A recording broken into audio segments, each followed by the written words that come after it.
Assalamualaikum warahmatullahi wabarakatuh, Bapak dan Ibu berjumpa kembali ya. Kali ini saya akan berbagi informasi dan pengalaman ya terkait dengan tugas pengajar praktek di pendampingan individu yang ketiga. Kita tahu bahwa di angkatan 9 kemarin sudah melaksanakan ya pendampingan individu yang ketiga, yaitu implementasi pembelajaran yang berpihak pada murid. Di sini nanti setelah pengajar praktek selesai melakukan pendampingan kepada seluruh CGP-nya, jangan sampai lupa untuk mengisi laporan ya di LMS. Jadi nanti tugas pengajar praktek adalah mengisi jurnal pendampingan, mengisi daftar hadir, dan rencana pendampingan selanjutnya. Bagaimana cara mengisinya, Bapak dan Ibu? Di sini saya sudah buka ya untuk LMS pengajar praktek ya. Di sini kita bisa lihat untuk pendampingan individu yang ketiga ya. Ini adalah menu pendampingan individu yang ketiga. Kita bisa lihat untuk jurnal pendampingan. Kita klik saja di sini. Kemudian Bapak dan Ibu silahkan di sini ada panduannya. Jurnal pendampingan adalah catatan pendamping terhadap CGP yang sudah diberikan pendampingan individu. Buatlah jurnal sesuai dengan jumlah CGP yang didampingi. Tuangkan hasil catatan Anda berdasarkan setiap kolom yang telah disediakan. Jadi, Bapak Ibu nanti ini membuat jurnal pendampingan sejumlah CGP. Misalnya Bapak dan Ibu mendampingi 5 CGP, maka nanti Bapak Ibu membuat ini 5 kali ya untuk pendampingan individu yang ketiga. Nah, kira-kira seperti apa jurnalnya? Kita klik answer the question. Nah, kalau sudah di sini untuk jurnal pendampingan, Bapak dan Ibu tinggal klik saja di sini, kemudian tuliskan nama calon guru penggeraknya. Kemudian tujuan dan fokus pembahasan pendampingan yang telah dilakukan, Bapak Ibu bisa membuka buku panduan ya, pendampingan individu karena di sini adalah tujuan dan fokus, maka Bapak dan Ibu bisa melihat di sini ya. Di sini ada beberapa hal yang Bapak Ibu harus perhatikan ya, tujuan dan fokusnya Bapak Ibu bisa lihat di sini. Kemudian berikutnya adalah hal-hal yang dibahas atau dibicarakan selama proses coaching berlangsung. Di sini juga ada ya hal-hal yang dibahas mulai dari awal pendampingan, kemudian bagian inti. Berarti kalau untuk hal-hal yang dibahas selama proses coaching berlangsung adalah di bagian inti, yaitu refleksi hasil survei umpan balik 360 derajat dan asesmen mandiri tentang kompetensi guru penggerak. Silakan ditulis di sini. Kemudian yang kedua adalah rencana penerapan pembelajaran sosial dan emosional. Kemudian yang ketiga adalah keterlaksanaan tahapan bagja. Kemudian berikutnya nilailah apakah proses coaching yang sudah berlangsung sudah sesuai, lebih cepat atau lebih lambat dari fokus pendampingan yang telah tersedia. Bapak dan Ibu, ini nanti silakan diisi sesuai dengan kondisi lapangan ya. Apabila berlangsung sesuai ya tulis kegiatan coaching pendampingan individu yang ketiga telah berlangsung sesuai. Kemudian berikan status selesai atau belum selesai untuk proses coaching. Bapak Ibu silahkan apabila statusnya sudah selesai ya klik selesai. Apabila belum selesai ya silahkan belum selesai. Kira-kira bagian mana yang belum selesai ini nanti bisa dilihat juga oleh fasilitator dan ditindaklanjuti pada pendampingan individu berikutnya. Kemudian catatan yang perlu diperhatikan untuk pendampingan berikutnya dan catatan yang perlu diketahui oleh fasilitator. Bapak dan Ibu, di sini penting sekali ya, kita perlu komunikasi.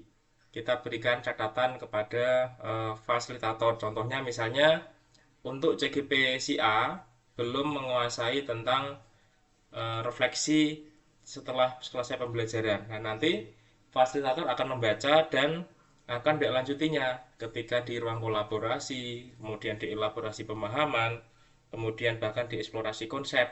Nanti akan dipelajari lebih dalam lagi. Dan jangan lupa untuk menyalin catatan ini ke jurnal komunikasi Bapak Ibu ya, karena di sini ada yang namanya jurnal komunikasi. Kemudian hal-hal tambahan yang dibutuhkan CGP selama pendampingan, contohnya misalnya mungkin CGP membutuhkan catatan-catatan aksi nyata di pendampingan sebelumnya, ya atau mungkin CGP membutuhkan materi ya materi yang ada di eksplorasi konsep bisa dicetak. Nah silahkan ya ini dituliskan. Hal-hal apa yang dibutuhkan CGP untuk pendampingan berikutnya? Nah, silahkan ini juga disampaikan ya. Misalnya CGP menyampaikan dalam pendampingan berikutnya dibutuhkan mungkin pendampingan dari rekan sejawat ya atau apa itu ya sesuai dengan topik pendampingan berikutnya.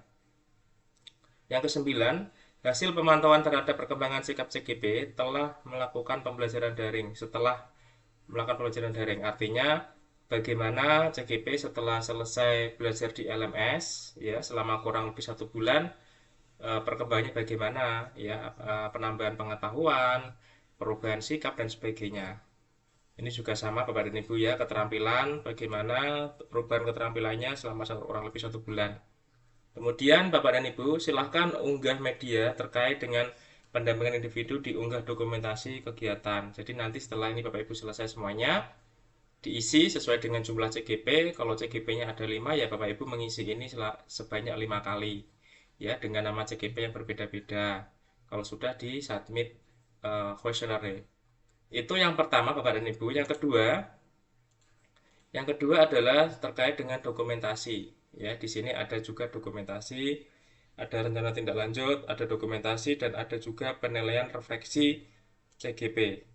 Bapak Ibu jangan sampai lupa ya, ini nanti untuk penilaian dari CGP ya di PI 3 ini juga penting karena penilaian ini dilakukan oleh pengajar praktek ya kepada CGP. Nah, di sini untuk penilaian refleksi CGP ada beberapa hal yang perlu Bapak Ibu perhatikan. Di sini dalam menilai kebermanfaatan refleksi, pengajar praktek dapat mengacu pada refleksi berikut. Yang pertama, refleksi setelah memfasilitasi visi dan prakarsa perubahan sekolah. Refleksi diri tentang lingkungan belajar sekolah, ini di PU2 semua ya. Yang ketiga, refleksi perubahan diri setelah mempelajari modul 1.1, 1.2 dan 1.3, ini PI2. Kemudian yang keempat, refleksi hasil survei feedback 360 dan penilaian sendiri tentang kompetensi guru penggerak, ini PI3. Dan yang terakhir, refleksi keterlaksanaan tahapan Bagja, ini PI3. Bapak Ibu silahkan ini nanti apabila ingin menilai, silahkan tekan tombol grade ya untuk memberikan penilaian. Kemudian ini penting sekali Bapak dan Ibu diperhatikan, pastikan grup yang Anda pilih sudah benar agar tidak salah terjadi penilaian CGP yang lain ya, agar tidak terjadi salah menilai CGP yang didampingi oleh pengajar praktek lain. Bapak Ibu jangan sampai memilih grup ya, karena nanti Bapak Ibu bisa saja di sini ada grupnya ya, Bapak Ibu ya, ini grupnya jangan sampai salah ya. Jika pada saat menilai nama CGP yang muncul tidak sesuai, maka view all submission, Bapak Ibu ya, ini view all submission. Kemudian klik reset table preference. Jika masih tidak muncul, periksa bagian filter, pada bagian option pilih no filter. Bapak dan Ibu, ini adalah contoh ya, partisipannya adalah 20.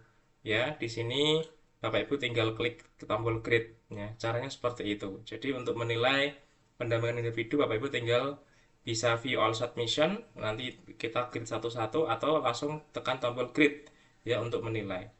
Itu Bapak dan Ibu informasi dari saya terkait dengan penilaian GP di pendampingan individu.